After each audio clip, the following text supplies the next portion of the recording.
ഈശോ മിശിഹായിക്ക് സ്തുതിയായിരിക്കട്ടെ. പ്രിയപ്പെട്ടവരെ, കൃപയുടെ നീർച്ചാലുകൾ ശുശ്രൂഷകൾ എത്രമാത്രം നിങ്ങൾക്ക് പ്രയോജനകരമായി തീരുന്നു എന്നറിയുന്നതിൽ വളരെ സന്തോഷമുണ്ട്. കൊളോസ്യോസ് ലേഖനത്തിൻ്റെ ക്ലാസ്സുകൾ ആരംഭിച്ച ശേഷം അനേകർ ഇത് പിന്തുടരുന്നു, അനേകർക്ക് ഇത് പ്രയോജനമാകുന്നു എന്നറിയുന്നതിനപ്പുറത്ത് എന്താണ് നമ്മുടെ സന്തോഷം?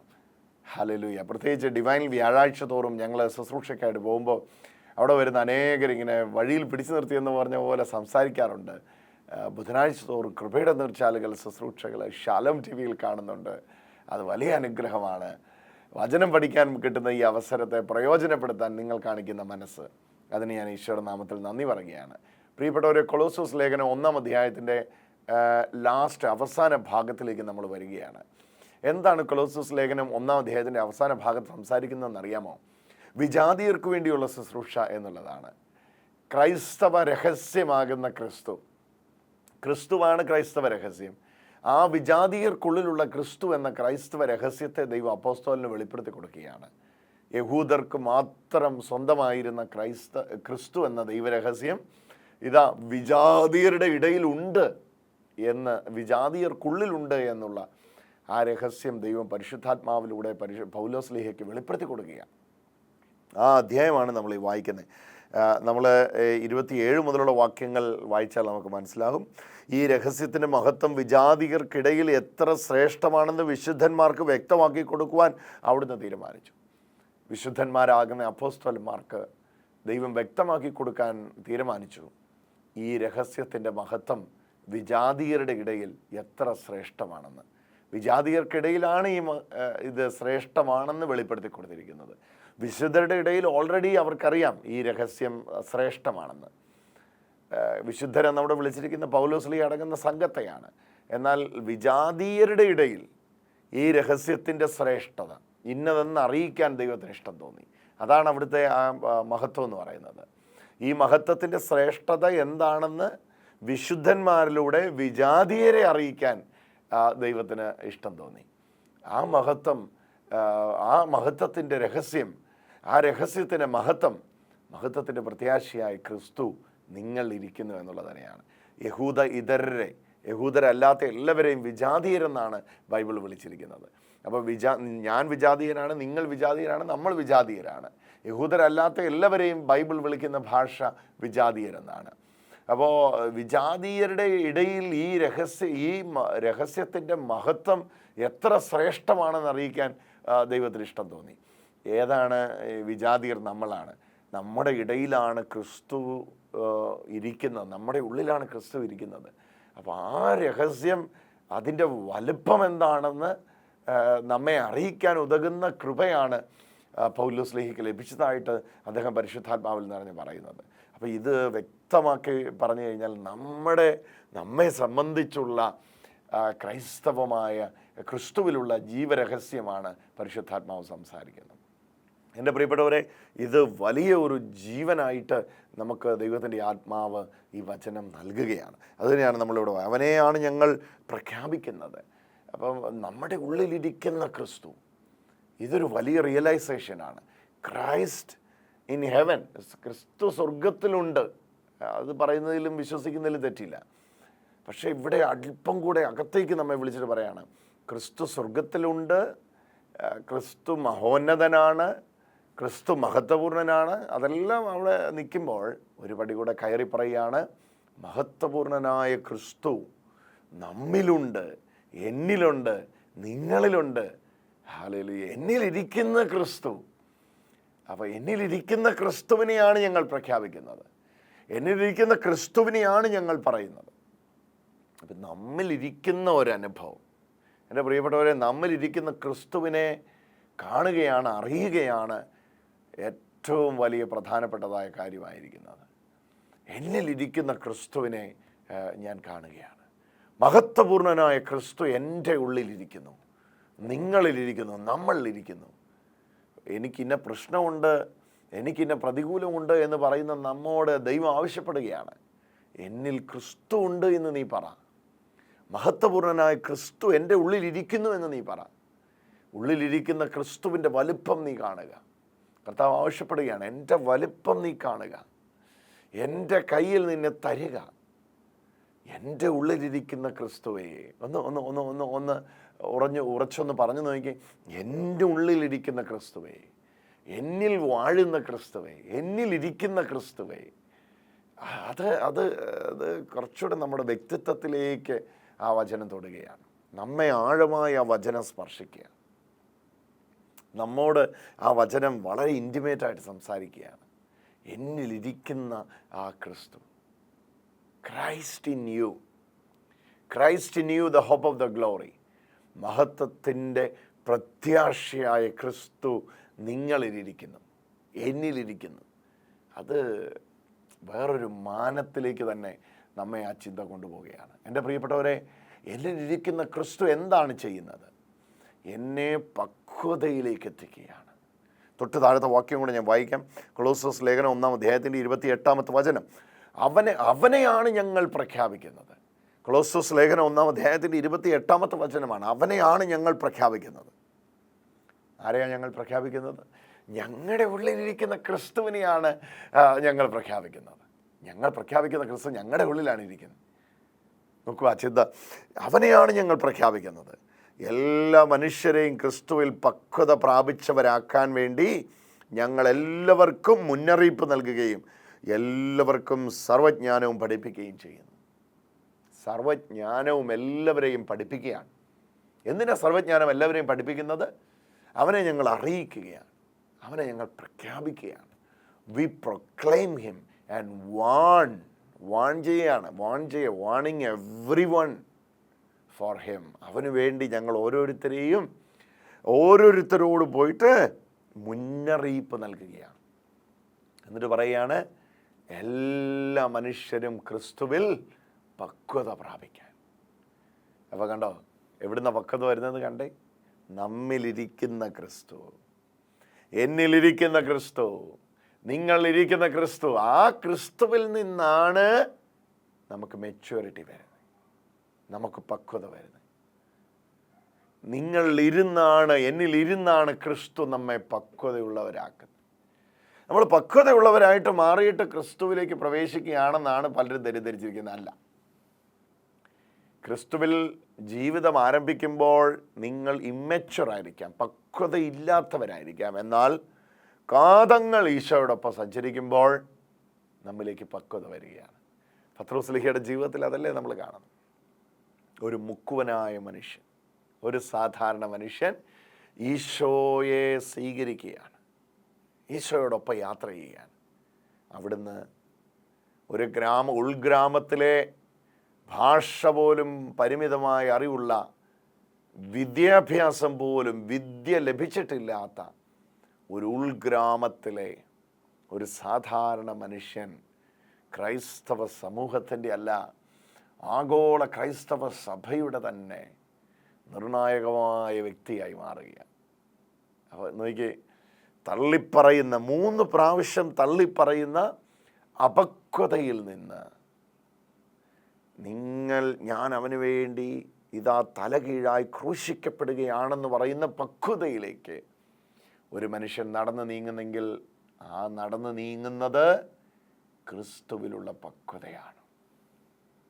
ഞാനത് വ്യക്തമായിട്ട് പറയാം, അപ്പോൾ നിങ്ങൾക്ക് ഇത് കൂടുതൽ മനസ്സിലാവും. നിങ്ങൾ എത്ര അപക്വതയുള്ള വ്യക്തി ആയിക്കോട്ടെ, എത്ര ഇമ്മച്യൂരിറ്റി നിങ്ങളെ പിന്തുടരുന്നുണ്ടായിക്കോട്ടെ, ഞാനൊന്ന് മെച്യൂറായ ശേഷം ക്രിസ്തുവിലേക്ക് പ്രവേശിക്കും, അങ്ങനെ തെറ്റിദ്ധരിക്കരുത്. കൊളോസ്യോസ് ലേഖനം 1-ാം അധ്യായത്തിൻ്റെ ഈ വചനം 28-ാമത്തെ വചനം വ്യക്തമായി പറയുന്നു, ക്രിസ്തുവിലാണ് നാം പക്വത പ്രാപിക്കുന്നത്. അപക്വമായ നാം ക്രിസ്തുവിനോടൊപ്പം സഞ്ചരിച്ച് പക്വതയുള്ളവരായി മാറുകയാണ്. 3 പ്രാവശ്യം തള്ളിപ്പറഞ്ഞ അപക്വതയുള്ള മുക്കുവനായ മനുഷ്യനാണ് ക്രൈസ്തവ സഭയുടെ പ്രഥമ പോപ്പായി, സഭയുടെ ഉത്തരവാദിത്വം ഭരമേൽപ്പിക്കപ്പെട്ടവനായി, ഈശോയുടെ പ്രഥമ ശിഷ്യനായി മാറുന്ന പത്രോസ്ലീഹ. അപ്പോൾ എങ്ങനെയാണ് ഈ പക്വത വരുന്നത്? താൻ മെച്യൂറായ ശേഷം ക്രിസ്തുവിലേക്ക് പോവുകയല്ല, ക്രിസ്തുവിൽ പക്വത പ്രാപിക്കുകയാണ്. ക്രിസ്തുവിന് പുറത്ത് മെച്യൂരിറ്റി ഇല്ല, ക്രിസ്തുവിലാണ് പക്വത പ്രാപിക്കുന്നത്. അതുകൊണ്ട് നിങ്ങൾ എത്ര ബലഹീനരാണോ, അപക്വതയുള്ള വ്യക്തികളാണോ, ഇതൊന്നുമല്ല, ക്രിസ്തുവിലാവുക, ക്രിസ്തുവിൽ ജീവിക്കുക, ക്രിസ്തു നമ്മെ പക്വതയുള്ളവരാക്കി മാറ്റും. അത് നമ്മൾ കാണാനായിട്ട് നമ്മുടെ കണ്ണുകളെ തുറക്കണം. മെച്യൂരിറ്റി നമുക്ക് ലഭിക്കുന്നത് യേശുക്രിസ്തുവിലാണ്. യേശുക്രിസ്തുവാണ് നമ്മുടെ മെച്യൂരിറ്റിയുടെ സോഴ്സ്. ഉപദ്രവിയായി നടന്ന ആളായിരുന്നു പൗലോസ് ലീഹ, അല്ലേ? ആ മനുഷ്യൻ അപ്പോസ്തോലന്മാരിൽ അഗ്രഗണ്യനായി മാറുകയാണ്. ആ മെച്യൂരിറ്റി എവിടെ നിന്നാണ് കിട്ടുന്നത്? ക്രിസ്തുവിൽ നിന്നാണ് കിട്ടുന്നത്. ക്രിസ്തുവിൽ നിന്നാണ് കിട്ടുന്നത്. എടുത്തുചാട്ടക്കാരനും മുൻകോപികളും ഒക്കെ ആയിട്ടുള്ളവരായിട്ടാണ് നമ്മളെല്ലാവരും ഉള്ളത്. അപക്വതയുള്ളവരാണ്. പക്ഷേ നമ്മുടെ പക്വത, നമ്മുടെ maturity, from the immaturity to the maturity, അത് കർത്താവിൽ നിന്നാണ് നമുക്ക് ലഭിക്കുന്നത്. Hallelujah. Let me tell it very clearly. Most of us misunderstood. One day we will be mature and we will be following Jesus. But we need to know, according to Colossians chapter 1 verses 28, we will be mature only in Christ. If you are searching a maturity out of Christ, it is the sin ever you can commit. Because maturity is there only in Christ. In Christ only you will be mature. Christ is making you mature. So don't search any maturity outside the body of Christ. യേശുക്രിസ്തുവിൻ്റെ ശരീരത്തിന് പുറത്ത് പക്വത നിങ്ങൾ അന്വേഷിക്കരുത്. അതാണ് തെറ്റ്. യേശുക്രിസ്തുവിൻ്റെ ശരീരത്തിലാണ് പക്വതയുള്ളത്. അവിടെയാണ് നമ്മളെ പക്വതയുള്ളവരാക്കി മാറ്റുന്നത്. അവിടെയാണ് നമ്മളെ പാകപ്പെടുത്തിയെടുക്കുന്നത്. അതൊരച്ചാണ്. ആ അച്ചിലേക്ക് എന്തിനെ ഇടുന്നോ അത് അച്ചിൻ്റെ രൂപത്തിൽ മാറുകയാണ്. പൗലോസ് സ്ലീഹ ഇട്ടാൽ അങ്ങനെ, പത്രോസ് സ്ലീഹ ഇടും, യോഹന്നാൻ സ്ലീഹ ഇട്ടാൽ അങ്ങനെ, ആന്ത്രോസിനെ ഇട്ടാൽ അങ്ങനെ, ഫിലിപ്പോസിനെ ഇട്ടാൽ അങ്ങനെ, ബർത്തലോമായി ഇട്ടാൽ അങ്ങനെ, കണ്ടോ, ഫിലമോനെ ഇട്ടാൽ അങ്ങനെ. ആരെ ഇടുന്നോ അവരെല്ലാം ഈ അച്ചിൻ്റെ രൂപത്തിലേക്ക് മാറുന്ന തരത്തിൽ വ്യക്തികളെ സ്വാധീനിക്കാൻ കഴിയുന്ന ഒരച്ചായി, ഒരു മോൾഡായി തന്നെ അവിടുന്ന് പ്രവർത്തിക്കുകയാണ്. അതാണ് ഇൻ ക്രൈസ്റ്റ് ലൈഫ് എന്ന് പറയുന്നത്. യേശുക്രിസ്തുവിലുള്ള ജീവിതം എന്ന് പറയുന്നത് ഇത് തന്നെയാണ്. എന്താണ് യേശുക്രിസ്തുവിലുള്ള ജീവിതം? എന്നെ പക്വതയിലേക്ക് എത്തിക്കുകയാണ്. ഓരോ ദിവസവും എന്നെ മെച്യൂരിറ്റിയിലേക്ക് നയിക്കുകയാണ്. എന്നിലെ ഇമ്മെച്യൂരിറ്റികളെ ക്രിസ്തുവിൻ പ്രകാശത്തോട് അടുക്കുന്തോറും നമ്മളെ ഇരുളുകൾ മാറുകയാണ്.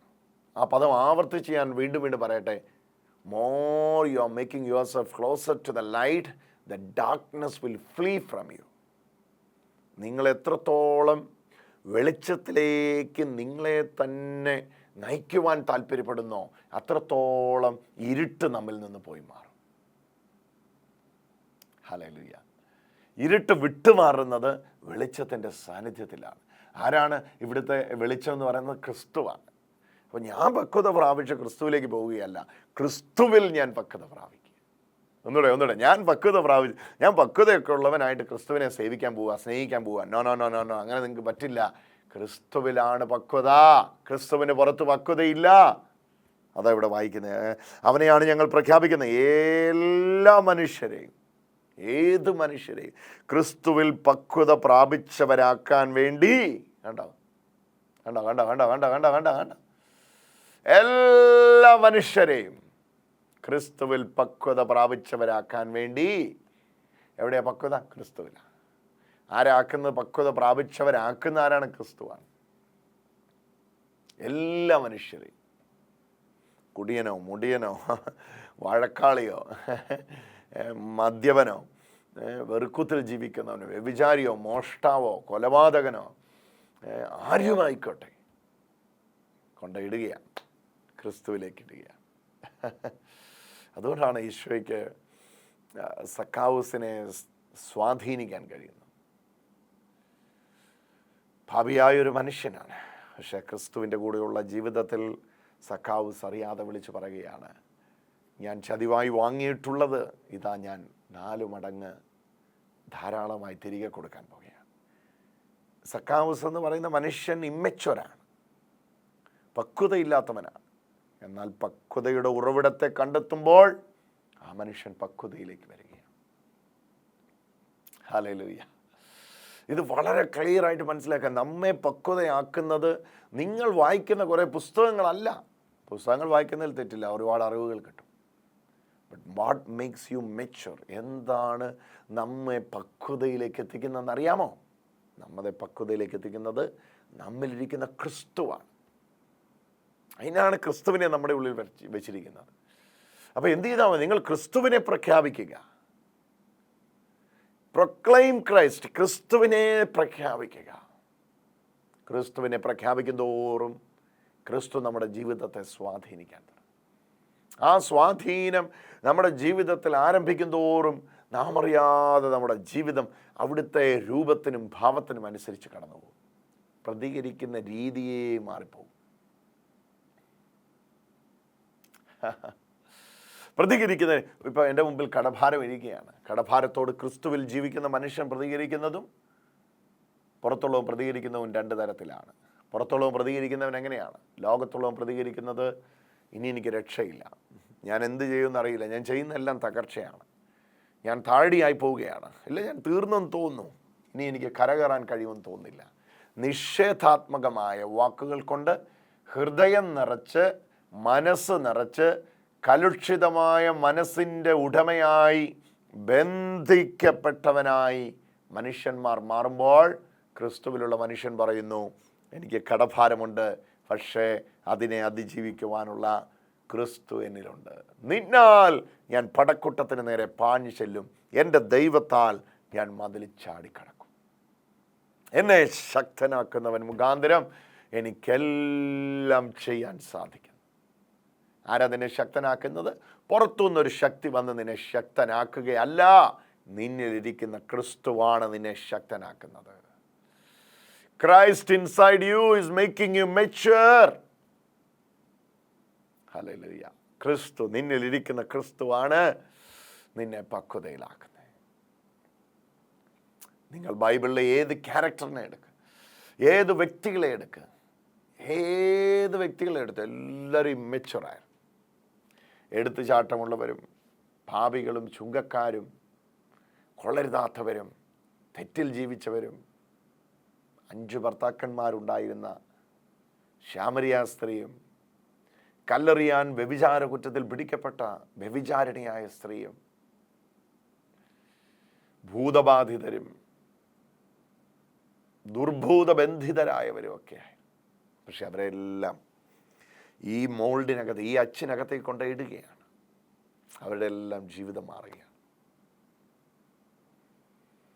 ചതിയനായിരുന്നു യാക്കോബ്.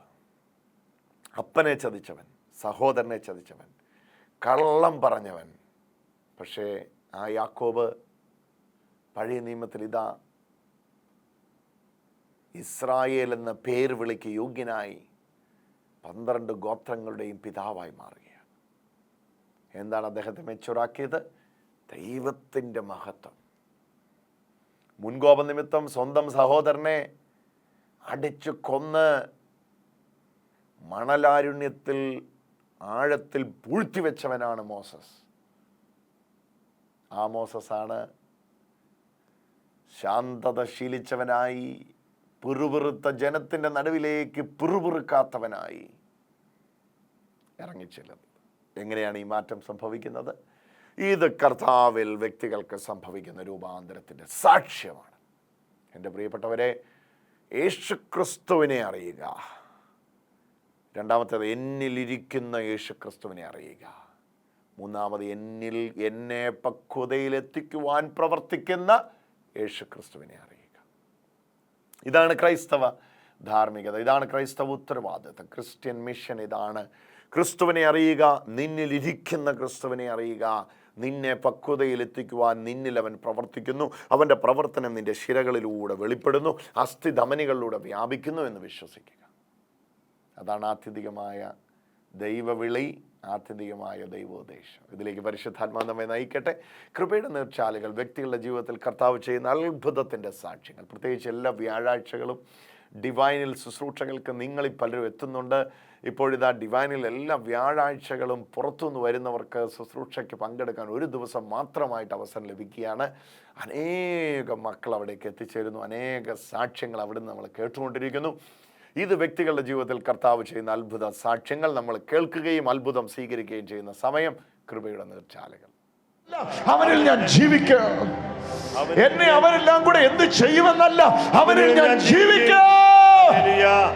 കൈയടിച്ച് സ്വീകരിച്ച് അവനിൽ ഞാൻ ജീവിക്കും. അവനുള്ളതിനാൽ, അവൻ ജീവിക്കുന്നതിനാൽ ഞാനും ജീവിക്കും. ക്രിസ്തു ജീവിക്കുന്നതിനാൽ ക്രിസ്തു ജീവിക്കുന്നു, ഞാനും ജീവിക്കും. ഞാനും ജീവിക്കും. അവനിൽ ഞാൻ ജീവിക്കും. അവനിൽ ഞാൻ ജീവിക്കും. അവനിൽ ഞാൻ ജീവിക്കും. അവനിൽ ഞാൻ ജീവിക്കും. അവനിൽ ഞാൻ ജീവിക്കും. പറഞ്ഞു, അവനിൽ ഞാൻ ജീവിക്കും. അവനിൽ ഞാൻ ജീവിക്കും. അവനിൽ ഞാൻ ജീവിക്കും. അവനിൽ ഞാൻ ഉറച്ചു ജീവിക്കും. അവനിൽ ഞാൻ ജീവിക്കും. അവനിൽ ഞാൻ ജീവിക്കും. പറഞ്ഞു, അവനിൽ ഞാൻ ജീവിക്കും. അവനിൽ ഞാൻ ജീവിക്കും. അവനിൽ ഞാൻ ജീവിക്കും. അവനിൽ ഞാൻ ജീവിക്കും. യേശുവിൽ ഒരു ജീവിതമുണ്ട്. യേശുവിനൊരു ജീവിതമുണ്ട്. ഒരു നല്ല ജീവിതമുണ്ട്. ഒരു നല്ല ജീവിതമുണ്ട്. അവനിൽ ഞാൻ ജീവിക്കും. അവനിൽ ഞാൻ ജീവിക്കും. യേശുവിൽ ഒരു ജീവിതമുണ്ട്. ഒരു നല്ല ജീവിതമുണ്ട്. അവനിൽ ഞാൻ ജീവിക്കും. തിരിച്ചു പോയിട്ട് എന്നാ ചെയ്യുമെന്ന് എനിക്കറിയാം. അവനിൽ ഞാൻ ജീവിക്കും. എനിക്ക് ഇച്ചിരി ആരോഗ്യ പ്രശ്നങ്ങളൊക്കെ ഉണ്ട്. അവനിൽ ഞാൻ ജീവിക്കും. ഇതൊരു പ്രൊഫറ്റിക്കൽ സിംഗിങ് ആണ് നിങ്ങൾ ഇപ്പോൾ ചെയ്യുക. അവനിൽ ഞാൻ ജീവിക്കും. ആകെ ഒരു അനിശ്ചിതത്വമാണല്ലോ. അവനിൽ ഞാൻ ജീവിക്കും. അവനിൽ ഞാൻ ജീവിക്കും. പറഞ്ഞു പറഞ്ഞു പറഞ്ഞു. അവനിൽ ഞാൻ ജീവിക്കും. അവനിൽ ഞാൻ ജീവിക്കും. അവനിൽ ഞാൻ ജീവിക്കും. ഇന്നലെ ഫോൺ വിളിച്ച് പറഞ്ഞ് ജോലി പോയെന്ന്, ഇനി എന്നാ ചെയ്യും? അവനിൽ ഞാൻ ജീവിക്കും. അവനിൽ ഞാൻ ജീവിക്കും. വാടക വീട് മടുത്തു ബ്രദറേ. അവനിൽ ഞാൻ ജീവിക്കും. ഓപ്പറേഷന് ഡേറ്റ് ഫിക്സ് ചെയ്തിരിക്കുകയാണ്. അവനിൽ ഞാൻ ജീവിക്കും. ഡിവൈന് ധ്യാനം കൂടെ വന്ന് നോക്കിയേച്ച് പോകാന്ന് വിചാരിച്ചും വെച്ചും വന്നതാ. അവനിൽ ഞാൻ ജീവിക്കും. അവനിൽ ഞാൻ ജീവിക്കും. അവനിൽ ഞാൻ ജീവിക്കും. പറഞ്ഞോ പറഞ്ഞോ പറഞ്ഞോ പറഞ്ഞോ പറഞ്ഞോ. അവനിൽ അവനിൽ ഞാൻ ജീവിക്കും. അവനിൽ ഞാൻ ഓ, വചനം ഇറങ്ങുന്നു, വചനം ഇറങ്ങുന്നു, വചനം ഇറങ്ങുന്നു, വചനം ഇറങ്ങുന്നു. വിളിച്ചോ നിങ്ങൾ, യേശുവേന്ന് വിളിച്ചോ. എത്ര പേരാ സൗഖ്യമാകുന്നേ, എത്ര പേരാ സൗഖ്യമാകുന്നേ. അവനിൽ ഞാൻ ജീവിക്കും. ഇത്രയും വചനം കേട്ടില്ലേ? ആ വീൽ ചെയർ ഉപേക്ഷിക്ക്, എഴുന്നേറ്റ് വാ. ആ വീൽ ചെയർ ഉപേക്ഷിക്ക്. ആ വാ. അവനിൽ ഞാൻ ആണ്ട വീൽ ചെയർ എന്ന് എഴുന്നേറ്റ് വരുന്നു. അവനിൽ ഞാൻ ജീവിക്കും. ആ, അങ്ങോട്ട് എഴുന്നേറ്റ് നടന്നു, അങ്ങോട്ട് എഴുന്നേറ്റ് നടന്നു. കേറിപ്പോരെ, കേറിപ്പോരെ, അവനിൽ കേറിപ്പോരെ. ഭയം വേണ്ട, ഭയം വേണ്ട. ആ, അവനിൽ ഞാൻ നടന്നു, ജീവിക്കും. ഓടിച്ചല്ലേ. അവനിൽ ഞാൻ ജീവിക്കും. ഇനി ആ വീൽ ചെയർ വേണ്ട. അവനിൽ ഞാൻ ജീവിക്കും. ഇനി ആ വീൽ ചെയർ വേണ്ട, വീൽ ചെയർ വേണ്ട. എനിക്ക് ആ വീൽ ചെയർ വീൽ ചെയർ വേണ്ട. അവനിൽ ഞാൻ ജീവിക്കും. പോയി അച്ഛൻ്റെ അടുത്ത് പോയി ബ്ലെസ്സിംഗ് വേഗം മേടിച്ചോ, വേഗം മേടിച്ചോ. അവനിൽ ഞാൻ ഓടി നടന്നു, ഓടി നടന്നു. കർത്താവിന്റെ ജീവനാ തരുന്നേ. അവനിൽ ഞാൻ ജീവിക്കും. അവനിൽ ഞാൻ ജീവിക്കും. പറഞ്ഞു പറഞ്ഞു. അവനിൽ ഞാൻ ജീവിക്കും. പിതാവിനും പുത്രനും പരിശുദ്ധാത്മാവിനും സ്തുതി, ആദിയിലെ പോലെ ഇപ്പോഴും എപ്പോഴും എന്നേക്കും ആമേൻ. സർവശക്തനായ ദൈവമേ, അവിടുത്തെ പ്രിയപുത്രനായ യേശുക്രിസ്തുവിൻ്റെ നാമത്തിൽ ഇപ്പോഴിതാ ഈ പ്രാർത്ഥനയിൽ ഞങ്ങളിതാ ഒരുമിച്ച് പ്രാർത്ഥിക്കുകയാണ്. അമ്മ മാതാവിൻ്റെ വിമല ഹൃദയം ഞങ്ങൾ ഓടിയൊളിക്കുന്ന ഒരു അഭയസ്ഥാനം. അമ്മ മാതാവേ, ഞങ്ങൾ പല സന്ദർഭങ്ങളിലും ഈശോയോടുള്ള പ്രയാണത്തിൽ നിന്ന് പുറകോട്ട് പോയിട്ടുണ്ട്. എന്നാൽ അമ്മയുടെ നിരന്തരമായ പ്രാർത്ഥന, യോസേപ്പ് പിതാവേ അങ്ങയുടെ പ്രാർത്ഥന, സകല വിശുദ്ധരെ അങ്ങയുടെ പ്രാർത്ഥന ഞങ്ങളെ ക്രിസ്തുവിനോടുള്ള ബന്ധത്തിൽ വീണ്ടും അടുപ്പിക്കണേ. ക്രിസ്തുവിന് പുറത്ത് അപക്വതയുള്ളവരാണ്, എന്നാൽ ക്രിസ്തുവിനകത്ത് പക്വത വന്നവരാണ്. കർത്താവ്, ഈ പക്വത പ്രാപിക്കാൻ ഞങ്ങൾക്ക് ഓരോരുത്തർക്കും കൃപ ചെയ്യണമേ. ഇതിനുവേണ്ടി പരിശുദ്ധാത്മാവിനെ അളവില്ലാതെ ഞങ്ങളിലേക്ക് പകരണമേ എന്ന് ഞങ്ങൾ പ്രാർത്ഥിക്കുക. ഇന്ന് ഈ വചനം കേൾക്കുന്ന എല്ലാ മക്കളെയും തൃക്കൺ പാർക്കണമേ. പ്രത്യേകിച്ച് ഈ വചനത്തിൻ്റെ ശക്തിയെ സ്വീകരിക്കുന്ന എല്ലാവരുടെ മേലും കർത്താവിൻ്റെ കാരുണ്യം പരിധിയില്ലാതെ വർഷിക്കപ്പെടുവാനായി പ്രാർത്ഥിക്കുന്നു. കർത്താവെ, ഈ പ്രാർത്ഥനയിൽ ഞങ്ങൾ ഇങ്ങനെയാണ് പ്രാർത്ഥിക്കുന്നത്, ഇത് രോഗസൗഖ്യത്തിൻ്റെ നിമിഷങ്ങളായി മാറട്ടെ. നിൻ്റെ മക്കൾക്ക് കണ്ണുകൾ തുറക്കാനും കാതുകൾ കേൾക്കാനും ചെവികൾ സൗഖ്യം സ്വീകരിക്കാനും, നട്ടലുകൾ ജീവൻ പ്രാപിക്കാനും, അസ്ഥി നാഡി ഞരമ്പുകൾ ജീവൻ പ്രാപിക്കാനും പരിശുദ്ധാത്മാവെ ഇടവരുത്തണമേ. അങ്ങനെ ഞങ്ങൾ ഒത്തൊരുമിച്ചുള്ള വിശ്വാസത്തിൻ്റെ ഈ പ്രാർത്ഥന കർത്താവായ ക്രിസ്തു വഴി സമർപ്പിക്കുന്ന പ്രാർത്ഥന, അവരവർ രോഗമുള്ള ഇടങ്ങളിൽ കരമമർത്തി വെച്ച് വിശ്വാസത്തോടെ പ്രാർത്ഥിക്കുകയാണ് നാഥ. ശക്തമായി ഈ കൃപ എല്ലാവരിലേക്കും വ്യാപിക്കട്ടെ. സ്വർഗസ്ഥനായ ഞങ്ങളുടെ പിതാവേ, അങ്ങയുടെ നാമം പൂജിതമാകണം, അങ്ങയുടെ രാജ്യം വരണമേ, അങ്ങയുടെ തിരുമനസ് സ്വർഗത്തിലെ പോലെ ഭൂമിയിൽ വന്നെന്ന് വേണ്ടുന്ന ആഹാരം ഇന്ന് ഞങ്ങൾക്ക് താൻ. ഞങ്ങളുടെ തെറ്റ് ചെയ്തവരോട് ഞങ്ങൾ ക്ഷമിക്കുന്ന പോലെ ഞങ്ങളുടെ കടങ്ങളും തെറ്റുകളും പാപങ്ങളും ഞങ്ങളോട് ക്ഷമിക്കണം. ഞങ്ങളെ പ്രലോഭനത്തിൽ വീഴാൻ സമ്മതിക്കരുതേ. തിന്മയിൽ ഞങ്ങൾ എന്തുകൊണ്ടെന്നാൽ രാജ്യവും ശക്തിയും മഹത്വവും എന്നേക്കും അങ്ങയുടേതാകുന്നു. ആമേൻ. ഈശോ മിശിഹായ്ക്ക് സ്തുതിയായിരിക്കട്ടെ. അടുത്ത ആഴ്ച ഇതേ സമയത്ത് കൊളോസ്യോസ് ലേഖനം 1-ാം അധ്യായത്തിൻ്റെ 28-ാമത്തെ വചനം, അവനെയാണ് ഞങ്ങൾ പ്രഖ്യാപിക്കുന്നത് എന്ന ഭാഗവുമായിട്ട് നമ്മൾ വീണ്ടും കാണും. കർത്താവിൻ്റെ കൃപയിൽ നാം സൂക്ഷിക്കപ്പെടട്ടെ. നമ്മുടെ എല്ലാം ജീവിതത്തിൽ ഒഴുകട്ടെ കൃപയുടെ നീർച്ചാലുകൾ.